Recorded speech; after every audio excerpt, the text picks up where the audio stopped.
so many. I spoke to Senator Richard Burr this morning, and as you know, he's very involved with intelligence in the committee, and he's a great gentleman.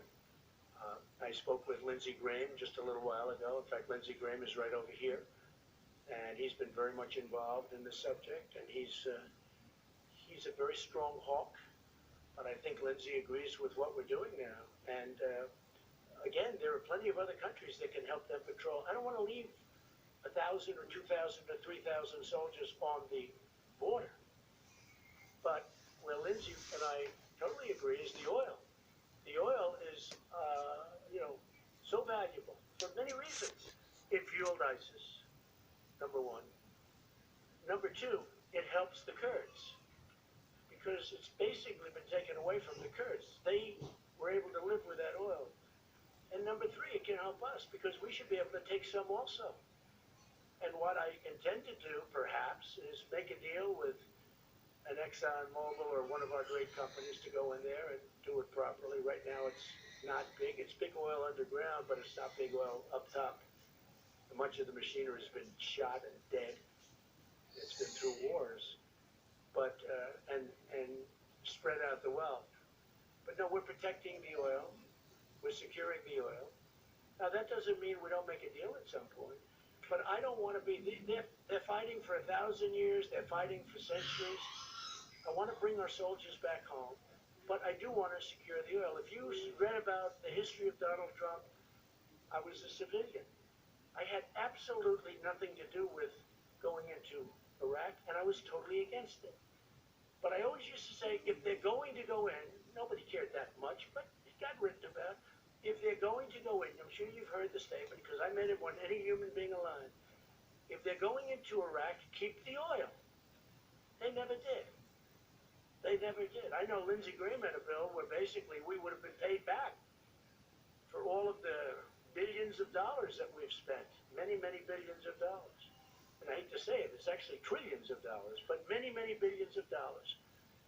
And by one vote, they were unable to get that approved in the Senate. They had some pretty big opposition from people that shouldn't have opposed, like a president, and they weren't able. If you did that, Iraq would be a much different story today, because they would be owing us a lot of money. They would be treating us much differently. But I will say Iraq was very good with respect to the raid last night.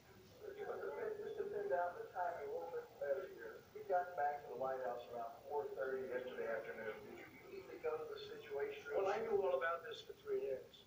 Yeah, we thought for 3 days this is what was going to happen. It was actually, look, nobody was even hurt. Our canine, as they call, I call it a dog, a beautiful dog, a talented dog, was injured and brought back. But they had no soldier injured. And they did a lot of shooting, and they did a lot of blasting, even not going through the front door. You know, you think you go through the door. If you're a normal person, you say, knock, knock, may I come in? The fact is that they blasted their way into the house in a very heavy wall, and it took them literally seconds. By the time those things went off, they had a beautiful big hole, and they ran in, and they got everybody by surprise. Unbelievably brilliant as fighters. I can't imagine there could be anybody better. And these, as you know, are our top operations people.